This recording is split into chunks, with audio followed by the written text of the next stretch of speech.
Hello everyone, welcome back. It is Apophany with Brett Thomas. We are bringing you Lowsechnaya Sholupen against Penizite. We have some pretty cool team comps here. Brett, why don't you run us through them?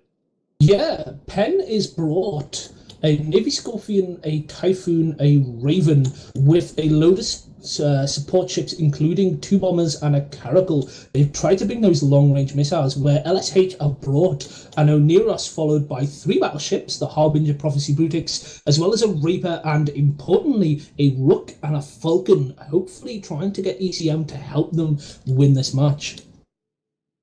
We have the match starting shortly. We haven't begun the 30-second countdown yet, but if we look at the warpins, they are super close to each other, with Lowsechnaya all balled up together in at the 30 distance, and Penn is out a little bit more spread out, but mostly out at 50.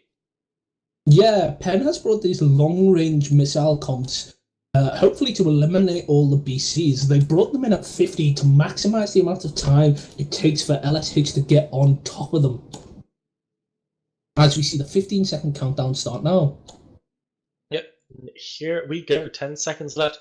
And I'm interested to see whether these battleships are going to rush in or just pull away. I'm assuming they're going to pull away and try and make use of those cruise weapon systems. I haven't been able to see if they are rapid ham or cruise, but I'm going to make the broad assumption that they're cruise, though it could very well be wrong.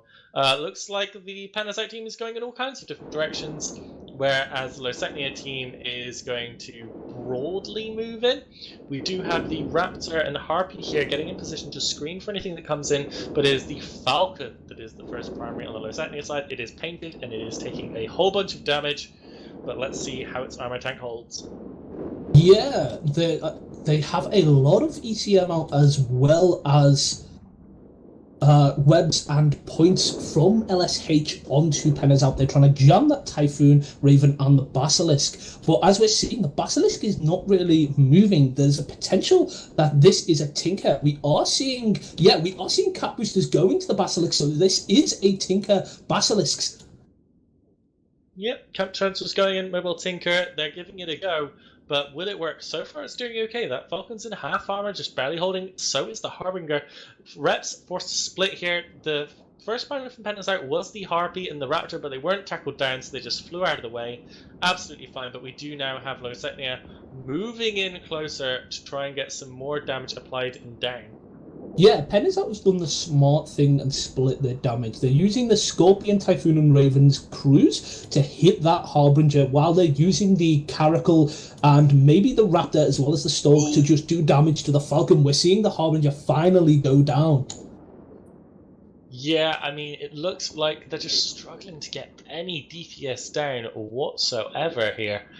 Losing that Harpy is a very big deal. That's a good chunk of their DPS, and a good chunk of their DPS that can apply really well, as lasers do have pretty darn good tracking. We'll have to see what's next. Looks like the Falcon's taking some more damage, but now it is the Raven on the side of Penizite that is taking a lot of damage. Let's see whether that Bazzi can tank it.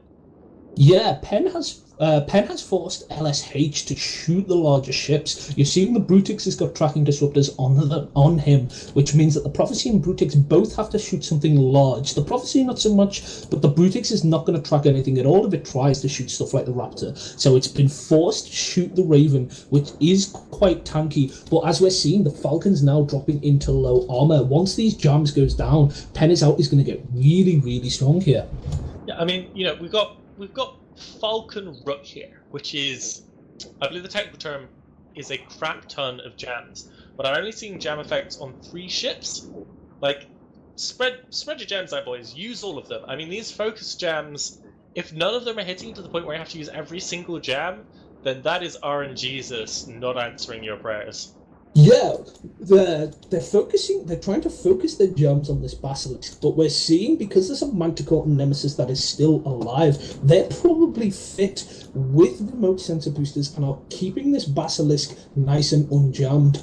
We finally saw the Brutus go down, we finally saw the Falcon go down as well, and now the Prophecy is being shot next. It looks like Penn is out sailing towards their first victory of AT16 here, with Lowsechnaya just kind of falling apart at the seams. The jams didn't land how they wanted. They couldn't just mitigate enough of that incoming damage. And when a jam team, when an ECM team starts losing, it snowballs in the same way that ECM teams, either they snowball to victory or they snowball to loss. And once that momentum has started on either side, it is really hard. You need a lot of luck. You basically just need all your jams to hit for like a cycle or two to catch up. But that's not going to happen here. We've got both the Rook and the Falcon down now, and Penizar is officially in cleanup mode. Yeah, this kind of, I'm gonna definitely call it a tinker, because it's not a pseudo tinker. It's definitely a tinker with the 3 battleships and the remote camp transfers. This tinker's done very well at mitigating quite a lot of the damage on the smaller ships. The smaller ships are quite fast, quite maneuverable. If you saw, they barely got locked down, and when they did, the Basilisk provided such a huge amount of reps that nothing really got close to breaking. A couple of ships got low in shields, but nothing got to the point where they started bleeding armor. Yep, Lowsechnaya Sholupen, by the looks of things, will be making a rapid withdrawal into the losers bracket. But remember that today, at least, nobody is getting eliminated from the tournament. This is all just the first round of the winners bracket. Everybody who loses still has a chance to go through the losers bracket. But just remember, that is a lot of matches. It is absolutely grueling to get your way through there. Hydra Reloaded did it last year, all the way from the losers bracket, first round, all the way up to the grand finals of the tournament before finally losing. So it is not impossible, but boy, is it a lot of matches. I think it's 14 games or matches total that you have to play over the course of the weekends, which is just so very many. You're not thinking smart enough, Apoth. They're losing in the first match, so they win the most amount of matches and get the most amount of skins. I mean, I think they're losing in the first match because they're bad, but okay. Okay, yeah. I'm not gonna commentate on it, dude. Occam's razor. Yes, definitely. It looks like LSH just didn't have a chance. Well, the Tinker was really hard to break, and they just didn't bring one of those high damage comps that is seen quite a lot throughout the tournament. With only three BCs, they do not have a load of long-range DPS that we've seen earlier, and because they haven't brought any battleships, there's nothing really they can do. They brought an excellent comp that ran into its complete counter. Yeah, I mean, that is it. Omen going down now, just 3 ships left for Lowsechnaya. Perhaps they should keep to hop-dropping defenseless super carriers in Lowsec. Yes. Rather than the Alliance Tournament. I mean, to be fair, Lowsechnaya have entered the tournament for a bunch of years running. It's always cool to beat them, but they're yet to kind of like find the magic formula to give themselves that deep run, as they always drop out in the first couple of rounds. But yeah, so I'm kind of enjoying the chat's reaction here. Yeah, last 2 ships going down as we can watch the pretty spaceship explosions. Is this the first year since CCP has introduced the new ship explosion animations? No, we had the cool ship explosions last year.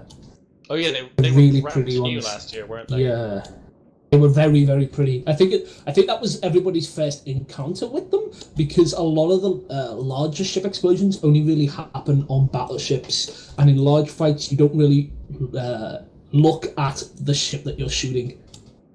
Yeah. So the winner of this match, Pen is out. Well, it looks like we had a boundary? Was that a boundary there?